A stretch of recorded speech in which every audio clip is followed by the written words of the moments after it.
Welcome to the corner of Morris and Queen. I'm Chris Green, owner of Atlantic News, and today we have Steve Proctor visiting us. Steve is currently on the Halifax Bridge Commission. I'll let him talk about his specific role. He's a communications professional with more than 30 years' experience working in journalism, public relations, and executive communications.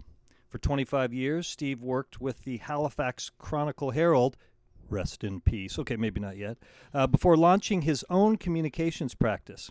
He served as communications manager and spokesperson for St. Mary's University, the Atlantic Provinces Economic Council, and ITAC, a National Technology Association. Steve, thank you for coming. Oh, Chris, very happy to be here. Looking forward to our conversation. Yeah, so what do you do with the Bridge Commission? What's your role? So I'm the communication manager at the Halifax Harbour Bridges, which is the working name for the commission, and so I look after communicating the messages that need to go out when there's a bridge closure, when there's an emergency situation. I look after internal communications. That kind of things. I do a little bit of government relations to make sure that everybody understands what the bridge does and why it works. But the messaging is primarily to reassure people that the bridges are safe and that safety is the first priority of HHB. So great timing to have you here, considering what happened yesterday. But before we delve into the bridge piece, so you tell us a little bit about what brought you here. Briefly, where'd you grow up? Are you from this area, or are you a come from away? And then you were in journalism from a long time. Why aren't you still in journalism? I hate the term "come from away" because it still applies to people. It has faded, and I'm glad to see that it has faded. I think I'm a come from away, but well, it's just the way people treat you. So okay. I grew up in Ontario, went to school at Carleton University, took journalism. Journalism was pretty obvious as a career for me from the very beginning. When I graduated, I was at a time where newspapers were starting to fold, the Telegram and the Ontario thing, so there wasn't anything in the jobs. So I took a job selling books through Northern Ontario. And I did that for 2 summers and peace, and really enjoyed it. But when you're in Sault Ste. Marie in the middle of the summer, and you've been in a van by yourself with children's books, is what I was selling. You think, okay, I really wanted to be in journalism, so I got a call. That sounds like a recipe for disaster. You're in the middle of nowhere in a van with only children's books. Yeah. Yes. So my idea of fun was going to the community corn boil where I didn't know anybody and tried to hit up a conversation with locals. Okay. So I had a friend who was at a newspaper in Yarmouth, and they said, "Do you want to come work for $250 a week down here in Nova Scotia?" And I just jumped at the chance. When was this? Early 80s? Pardon me? Yeah, early 80s. Okay. Early 80s. I worked at the community newspaper in Shelburne for a year. Got my initial feet wet into journalism, and then joined the Chronicle-Herald, where I was there for 25 years, did political reporting, did police reporting, worked in a number of the bureaus in Truro and Bridgewater for a number of years. I came to the point in my career where I'd written so many stories that said, if you've been in a job for more than 5 years, you're no good anymore in the marketplace because you haven't got any new ideas and stuff. So like time that. for you to move on. Time for me to move on. And I saw what was happening with the Herald. It was starting its decline. Yes. And I said, okay, well, I'll go create my own business. Did that for a while. Worked at St. Mary's University because they became a client. And then they said, well, just come work for us full time. So what did you do briefly for St. Mary's? You helped get their message out and help them bring in money and students and professors? Yeah, it wasn't. We had a recruitment for that. It was more like, it was more media relations. It was like, hey, here's the latest innovation from the criminology department. Here's our anthropology department has just found a skeleton of the early Acadian. That kind of stuff. So really interesting stuff. Important role for a university. Yeah. Yeah, and I have a personal thing for universities. I walk across, whether it's Dalhousie or St. Mary's or even Mount St. Vincent. Yeah. There's just a feeling that I really love, of youth and energy and stuff like that. You lose sometimes. My home away from home is Berkeley. That's where I did my undergrad, and I feel like somehow that's my home because during those undergrad days when I would sit around, yes, absolutely. So from journalism, then communications for institutions, you had a stint in working for the IT magazine. So I moved into IT. I did sort of what people had to do at the time. I went to Toronto because there wasn't anything in Nova Scotia. It was sort of pre-immigration, and this was when IT was a buzzword, probably. Yes. Yeah. And so I worked for 2 different IT organizations while I was in Toronto. I was the vice president of communications for IT World Canada, where we did a lot of research papers. We were trying to, we were sort of a siren call for the impact that artificial intelligence is going to have. Yeah, and we're gonna touch on that a little bit later in our chat here. And now, currently, you're doing something that I think you described as a labor of love. We carry it here. I love this title, the Nova Scotia Journal of Sustainable Community Development. No, you don't. You hate the title. No, well, the title's long, but I love the mag. It's fantastic, and this comes out twice a year. How did you fall into this? And now, congratulations, you are the relatively new publisher of this. I am. I am the publisher after having been associate publisher and general manager. And again, it is a labor of love. It's something I do on a purely volunteer basis. The publication tells the story of Nova Scotia community success. And more than that, it offers what the secret sauce is.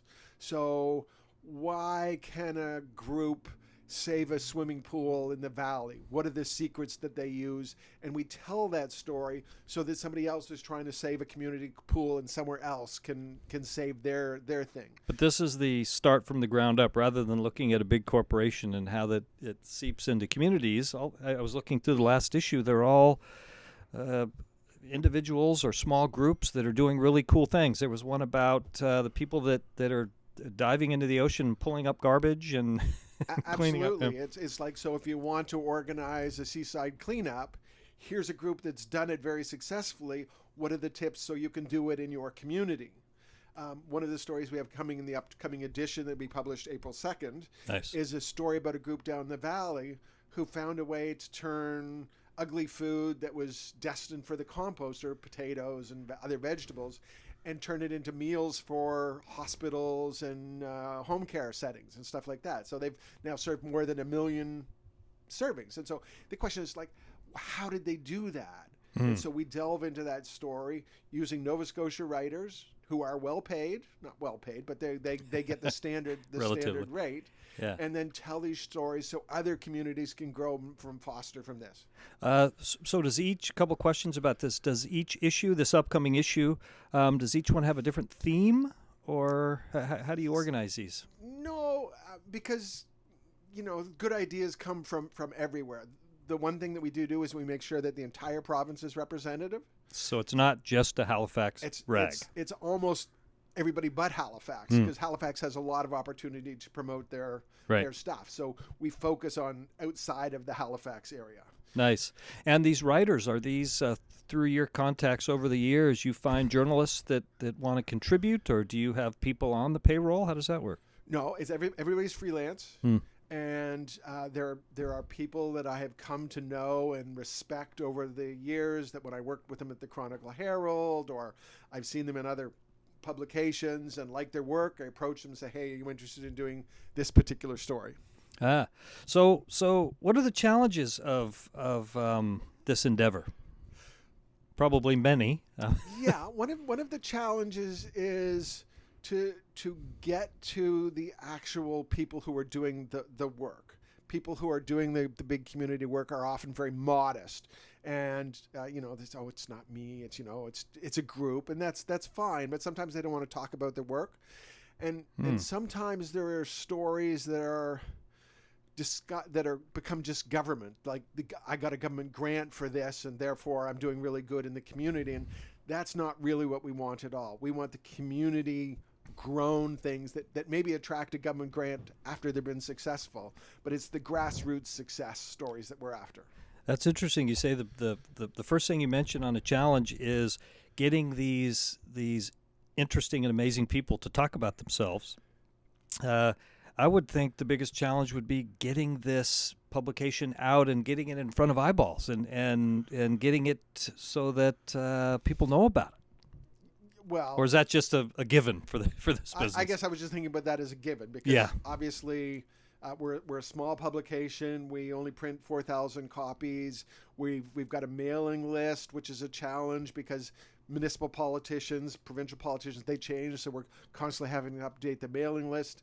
The very fact that we have a mailing list is problematic because prices are going up for postal. They just put them up 25%, so that becomes a real challenge. Our funding comes from two sources. One is sponsored advertising, which means I'm trying to sell advertising when I've got lots of other things to do in my life and my time working on the editorial stuff. And the seed money that got us all started was from a gentleman named Michael Atkins, who was a publisher himself. He moved down and lived on the South Shore, and he was the driving force for it. Unfortunately, Michael passed away in December, but his legacy will live on through the work that we do. Right. So you're the new publisher, and as we're going to find out, this is not even your full-time gig. You have a full-time job. I have a full-time job. Yeah. So how are you as the publisher? What you can't create extra hours in the day to do this, but what are some of your goals in terms of making sure that this publication continues to thrive? Have you had time to think about it? Well, yes. I mean, the initial challenge for the first couple of issues is like nobody knows who you are. We're going into edition 4 in April, so we have a record so people can look at us and say, oh, yeah, no, those are really interesting stories. You're not a fly-by-night. You're going to be here next month, so I can advertise with you. But you're still a baby, just your 4th issue. Oh, we're just a baby, and we're only twice a year, so it doesn't. I can spread the work out over time. It doesn't have to consume me because my real job consumes me, or my writing of books consumes me, or my family consumes me. So it's right. So this publication, and again, it's the Nova Scotia Journal of Sustainable Community Development. I've given Steve some friendly ribbing because that seems like a mouthful, but I can't think of a better title at the moment.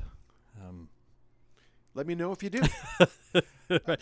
The challenge is, after we looked at various titles and stuff like that, but we wanted people to be able to look at it and say, what is this about? And this does capture it. It's long, but it captures what you're doing, right. which so is the if crucial it's, thing. Tides or whatever, people don't know what it is. So I'm sure there is a better title out there someplace, but that's coming. We built at least our beginning reputation on this, and this is not the time to change that.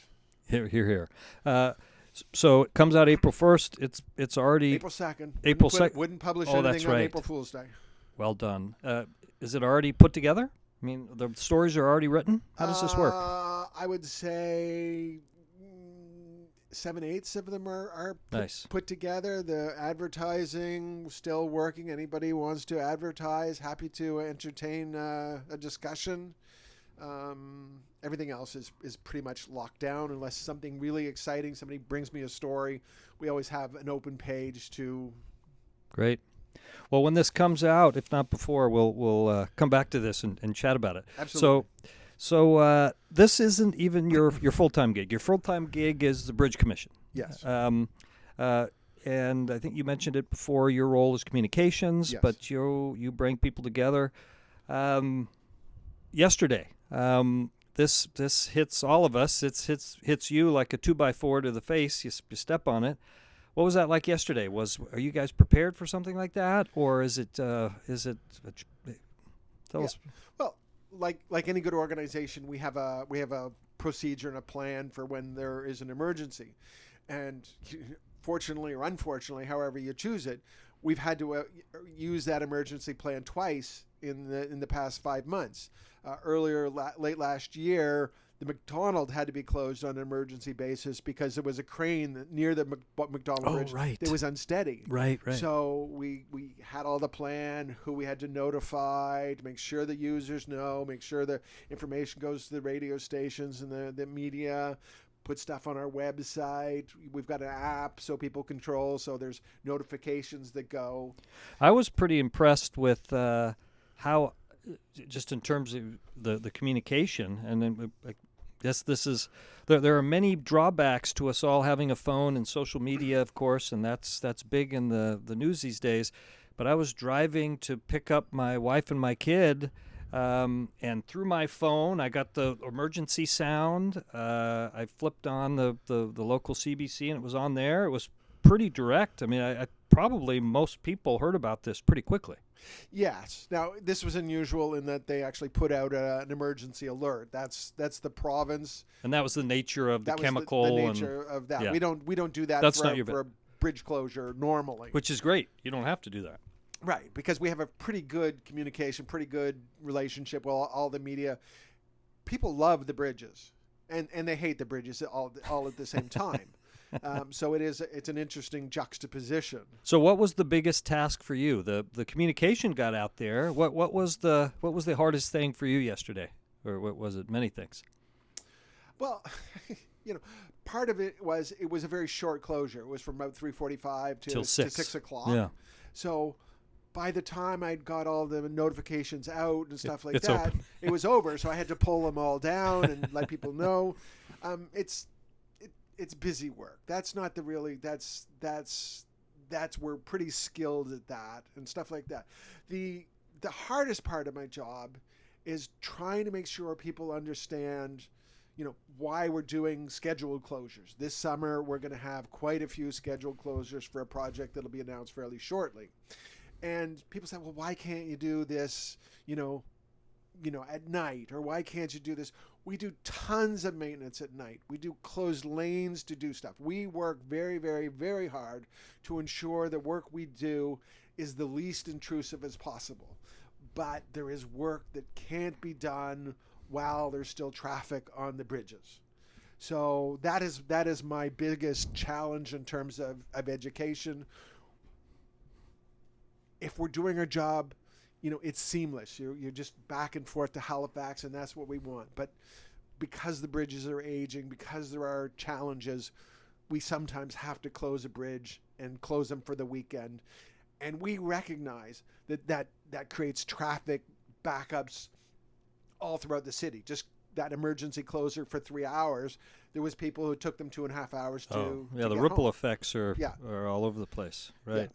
But we open it as quickly as we can. We do as much as we possibly can. You said about beyond maintenance. One of the two bridges, the newer one, sometime fairly soon needs to be replaced. Yes, and that's common knowledge, right? That's out there. Yep. But in terms of the details, what that's going to look like, the timeline, that is yet to be determined. Do I have that right? Like what's the timeline in terms of reading about this and hearing about when a new bridge will be built, or do we even know that yet? It's a process. We're continually monitoring the health of the bridge. We're continually doing research about when does the bridge reach capacity? If we're looking for a 2025 population, will the bridge be able to handle that? We currently have a study that's ongoing that says, can we rehab the existing McKay Bridge? What are the challenges of doing that? If you're going to rehabilitate a working bridge, there's going to be some closures. And just because of the way that the McKay is built, we can't do it like we did with the McDonald. The McDonald, we had a big lift where we closed it for the weekends and we put in a piece of the roadway and then, opened the bridge up. With the McKay Bridge, we can't do that. It was built light. We'd have to put in heavier pieces of asphalt for the roadway. That puts excess strain on the cables that hold the bridge in place. and then there's foundation issues and that sort of thing. So we're studying every option, and that is an option we're looking at in terms of rehab. But to be responsible and to look at 2020, what are the needs for 2050? That is, we've got to do the research, make sure that we have everything in place. We've done a tunnel study very recently, because people say, well, can you make a tunnel? Well, we did a recent tunnel study, and it was $7 billion. All right. So we're not going to see a tunnel anytime soon. We're not going to see a tunnel anytime soon. Yeah. So we're talking about the McKay Bridge is going to have to be replaced. Do we know when that deadline is, even, or is that still to be determined? Well, I mean, we're not talking next year, obviously, but we're talking 10, 15, 20 years? Or it takes 12 years, 10 to 12 years to build a bridge. From the day you say we want to build a bridge, we do the studies, the land acquisition, the preliminary drawings, the new bridge and stuff like that. So when that 10 years start is a matter of how much money you want to throw at the existing infrastructure. Because you can make something last forever if you throw enough money at it. Becomes their point, though. How much money you want to spend. Exactly. Yeah, because this might be a little counterintuitive, but I'm thinking, okay, we have two bridges here. The McDonald's, the first one that was built when? 1955? 50? Yep. 55. The new bridge is the McKay that was built when? 1970. 70. So we don't have to replace the old one, but we have to replace the new one. As you've explained to me, it's because that was built light, but don't you want to build a bridge to last? Help me with this. Why do we have to replace the new one and not the old one? Did we not do a good job building? No, that's not the right question. At the time, the decision was made to not put the resources into building something that would last longer. The bridge and well, 2 points. One is we have done a ton of work on the old bridge. We did the big lift. We put on a third lane. We've done the work over time. It's been maintained to maintain it, and there'll be some more work that'll be very visible this summer that will to sing so that it is good for another 75 years. It was built like a Cadillac. And so, at the time, there were the resources, that was the environment, all of these things. Exactly. Right? No. When it came to the McKay, it was all about, let's do it fast. We're having population growth. We want to open the Burnside Industrial Park. How can we do that? So no shade on the people that decided this. It was just how the decision-making went. Yeah, okay. Exactly. Right. All right, so hopefully you and I will live to see the day when the McKay Bridge is either replaced or updated. I absolutely hope so. Right. Okay, so a new bridge is coming. We won't have a tunnel. Your purview has nothing to do with the ferries. I imagine that's a whole different commission. Correct. Well, the ferries are controlled by the city right now. So yes, we have nothing to do. That's another misunderstanding for some people. They think like bridges belong to the province or they belong to the city or whatever. Right now, we're an independent standing commission that are responsible for the safe harbor transportation. So you're a Crown Corporation. We're a Crown Corporation. And for those people like myself who are permanent residents that are learning about this whole Crown Corporation thing, what's that mean? Well, it means that we're a standalone organization, that we up until with the toll situation, I'm not sure exactly how the finances are going to work because that's all a work in progress and for discussion. And the toll piece, this is up in the air. In all of his wisdom, the current provincial leader mentioned it, and now your organization is waiting for direction on tolls. Is that a good way to put it? He made it as an election promise. It's now in the House. He's indicated over the last couple of days that there will be tolls taken off the bridge in April. Mm-hmm. There's lots of ways we can do that. And we're working with the government to figure out what is the best way to accomplish that goal. So we could talk about tolls later once we know that the directives from the province. Absolutely. Yeah. Right. All right. So it's a Crown Corporation. You're not involved with the ferry system, but you must. To what extent are you involved with all of the different transportation plans? As I'm learning about the municipal government, there's a regional transportation plan. There's a plan on bike lanes. There's a plan on public transportations. Bridges are a huge part of this. Do does the Bridge Commission take part in these conversations, or do you wait to get your cues from the municipality? We're absolutely part of the discussions. We sit on the executive committee that makes up the Joint Regional Transportation Agency, so that all of the efforts of all of the organizations are coordinated. Everybody knows what else is doing, so that we can make sure that when there's a new road that's being created, that we fit into the transportation patterns, so that it works to maximize efficiency. So we definitely sit with all our partners. We're in constant communication with the province. We're always in the city, particularly. We sit down with them. We talk about how can we fix this intersection, like say at the end of the McDonald Bridge. The flyover. I hear a lot about the flyover, or is that what it's called? The thing, but the bike lane. The bike lane. Yeah.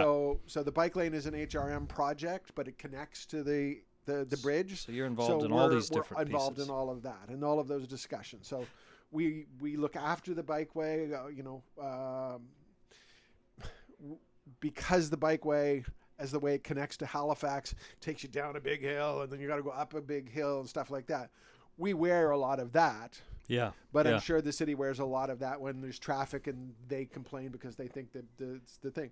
A lot of the traffic problems, and there's no hiding that traffic has gotten worse in Halifax, is not the bridge. Is the bridge actually is very flowing, but it's when you get to an intersection. When you get on and off, or to get on the bridge, just seems the tough part. In hearing you talk about this and learning about it, this seems like a very well-suited job for you. You seem to be a Renaissance man who's done all these different things, and now you're involved with this institution that really has its tentacles, and I don't mean that in a negative way, but involved in a lot of different issues in the city. Well, I enjoy challenge, and there's certainly, when people say, well, what kind of challenges could you have at the bridge? I mean, stuff like that. But it's loaded with challenges, lots of opportunity. I like to be optimistic. I like to be enthusiastic. I think there's lots to be said. I drink the Kool-Aid. Yeah, well, it's iconic.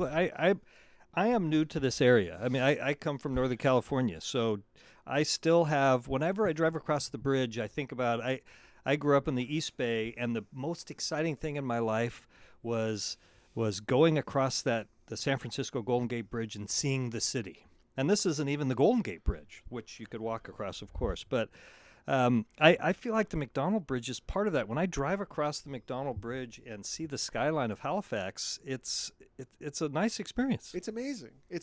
And we feel the love that people have for the bridge. Not so much love for the McKay, huh? Well, but anyway, go on. Once a year we close the McDonald. People walk so across. people can walk across, which is great. And they enjoy the views. We have a MacPass Miles. They can run across the bridge. No, and we raise money for. It's for a part of the city. It's iconic. Now you mentioned that. How people? Someone could ask you how could it be a challenge and controversial issues. Last time you and I talked, I don't know how much you can talk about it or want to, but the issue of the McKay Bridge, where it lands in Halifax, that's close to Africville, and the whole ongoing issue with that sure seems like a live topic in this city. Sure. And I don't know how much... I mean, that's fine. So... we have this past year, the Africville Heritage Trust has been our key partner. Right. So they helped out with they appeared at Bridge Walk. They were sponsors of and received our donations from our MacPass Miles. We have a working relationship with them. We meet on a almost I just monthly raised basis. this in terms of your relations with all these different aspects of Halifax. Again, this is another part of the job that I really enjoy because the bridge touches so many different communities. Right. So as things develop politically, we can talk more about what's happening with the bridges and how people are using them. The last general topic I wanted to raise with you is the issue of newspapers. You were in the business for a long time. I work at a newsstand, and we sell newspapers. But here we are in a setting where the local newspaper of a growing city, we have more people moving here from all over the place, And I know I'm biased here, but everyone I talk to, the discussion is, yeah, it would be great to have a newspaper here that talks about the city. Right now, I know what's happened with the newspaper business, and and the economics of it. The writing was on the wall 30 years ago, but right now, if you want to get your news in the city, there are 2 or 3 or 4 places you go online. The Halifax Examiner, you could go to All Nova Scotia, you can go to the coast. Seems like you could turn on the radio 95.7 and listen to guys talking about municipal stuff during the day. The local newspaper is disappearing before our eyes. And this has been clearly identified from many sources that one of the challenges of society today is we all are in our own little echo chambers getting our own information from different spots. So as the pendulum moves, how do we move out of that to get something that is a shared community asset? I wish I knew. It's hard to live in the print world. We do have shared community assets. You named some of them that are there right now. But and there's probably some I didn't mention. Yeah. Right. No. And there's lots out there. But from on a print basis, it's so hard. As I'm as a publisher of a twice annual publication, it's mailing costs, updating lists. Even if you have them in your store here, that's fabulous. But if it's a daily newspaper, you're going to have costs that are you've got to have people who could write for it and stuff like that. And they need to be paid. Advertising is really the real challenge. Yeah. Nobody wants to put print because it's got limited readership and that sort of thing. Whereas if they go online, you can promise X number of things. When I was at IT World Canada, we were promising that the research report would be read by hundreds of thousands of people, and whether they were or not, it was but we had the opportunity through our channels to do that. With a local community newspaper, just the challenges of the print are so hard. You can do it in a niche market, but I don't want to rain on your parade because I know you think it's a really, really good idea, and you could get started. And certainly, I believe we need more of a community feeling, and certainly what you mentioned, echo chambers and that sort of thing. Well, your publication is doing what we're talking about. You've published four issues. This focuses on local initiatives.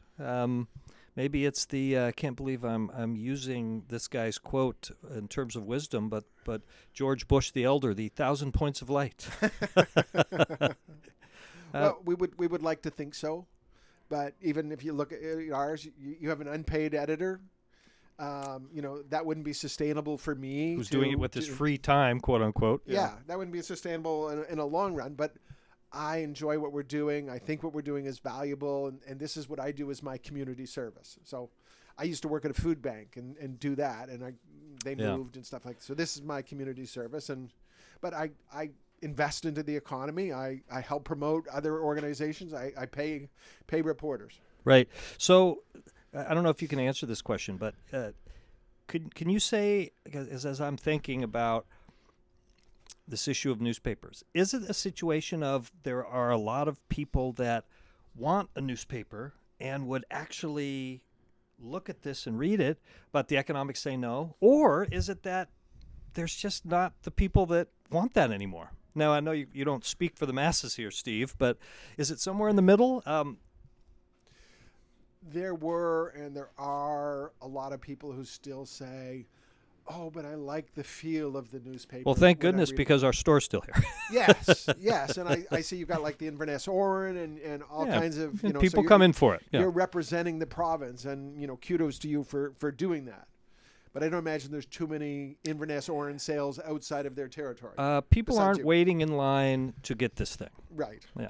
Right. But it tells the community story, and that has value. Yeah.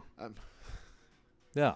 It just seems that post-COVID, and as we as a society play catch up with what technology is doing to us and doing for us, it sure appears that more and more, not only older individuals like us, but younger individuals are finding value in having something in their hand, whether it's an LP or whether it's a book or whether it's whatever. You know, I don't know if you can speak to that. It's an evolution, right? Yeah. I could have never imagined my daughter and her husband, they stay home and play chess now, as opposed to playing video games. So, you know, maybe Nice. that's a sign, right? Do you play chess with your daughter? I haven't yet, but they just sort of got started over Christmas, and that's how they're spending all their evenings now, rather than going out and they didn't. She wasn't particularly a video girl. My other daughter is, but Nice. I you know, could be. It's hard to predict the future right now. The future moves so fast, and you know, artificial intelligence is changing. We talked a little bit about artificial intelligence, and I just see that is going to have a more dramatic impact than a lot of people are thinking. A lot of people are just saying, you know, burying their heads in the sand, and I say that's going to be a mistake. Yeah, and this is not an original discussion in talking about we're at the front end of a revolution here, whether it's the agricultural revolution, the industrial revolution. AI is a game changer, and we're such at the beginning of it here, aren't we? Right, Just in terms of how it's going to affect. And people are adverse to change. Sure. Right? But, you know, here's an interesting dichotomy: is Donald Trump is trying to take us back in time 100 years. Okay, At one point, we talked about editing. We're going to have to go back and edit because I don't like that name mentioned in the podcast. Okay, But go on. sorry. Go Yeah. on. But sorry, I interrupted an important idea. I'm making jest. Go on. Okay. It's just that even people, you know, there's artificial intelligence is an important thing that people recognize, and But sorry, what was the thought on Trump that I totally interrupted? well, I just thought the thought on Trump was he's taking the whole world, he's dragging the whole world back 100 years in terms of rights and freedoms and stuff like that. But he's a huge advocate of artificial intelligence and Bitcoin. Well, when it and benefits technology him. and stuff Yeah, like that. exactly. So there's a real dichotomy there. Yeah, well, it's because he's a shyster and yeah. Anyway, I love the description of his administration. It's affirmative action for lawbreakers and kooks, which is sad but true. Yeah, but they voted for him, right? They knew what they were getting, or they should have known what he was getting. my compatriots, yes. Yes. Yes. So, I mean, you know, we just have to deal with it. And, Yeah, exactly. and like you, I just don't watch any Trump stuff because it just screws with my head. Yeah, I have made it a rule for the next 4 years. I'm going to focus on municipal politics, on Canadian politics, and not think about what's going on down south. Wah, wah, wah. I work in a newsstand. I see his picture every day. Yeah, so... Good luck with that. Yeah. Yeah, thank you. Well, Steve, I appreciate this discussion and you putting up with the questions that are taking us all over the place. No, but that's great. I love it, and that's the real challenge, and I really love being a little bit of everywhere. Yes. So as a final piece, can you tell us a book or two or three that changed your life, that was such a good piece that you'd like to share it with others? I have two books, and they're very different in terms of tone. One is Kahil Gibran's The Prophet. I find it very, very inspirational, very calming, lots of good messages without tying it to any particular level of spirituality and stuff. So briefly about that is, how long has that been around? Oh, I first read it at university, and it was old then. Nice. But the reason that I recommend it, and the reason that I think it's interesting, is because when I was studying at university, the professor said it was trash. He said he wanted to, me to read James Joyce or something like that, and he said it's unauthentic, and he was a drunk and stuff like that. And I thought, well, what difference does it make whether he was a drunk or not? If the words are meaningful and they resonate with somebody, then go for it. And I found that they did resonate with me, and it's almost out of spite that I now recommend it to people. Nice. And so what is that title and author again? Oh, The Prophet by Kahil Gibran. Great. And I'll list these on the notes. if you'd like to look this up. And thank you. And the second one. The Dubliners. Really a tough read. It's what do they call it? Thought, where he just writes his page without paragraphs and that sort of stuff. They're tales of Ireland. This is Joyce's Dubliner. Yeah. And even though I just dished James Joyce, I recommend the book because if you can get through that, you can get through anything. So it's kind of like medicine? Pardon me? Kind of like medicine? Like medicine. And it's just sort of that challenge. If you can get through that, you can get through anything. And I've made it a personal goal to go back and read books that, I missed that are classics like that.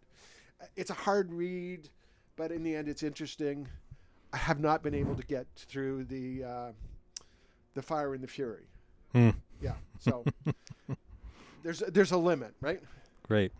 Well, Steve Proctor, thank you for that, and thank you for the discussion, and I look forward to our next conversation. Chris, thank you very much, and I look forward to listening and hearing your other guests that are coming along. Kudos to you for doing this podcast, and kudos for you for keeping print media alive in the city. Oh, cheers. Well, thanks. We'll end on that. Okay. Okay. All right. Bye.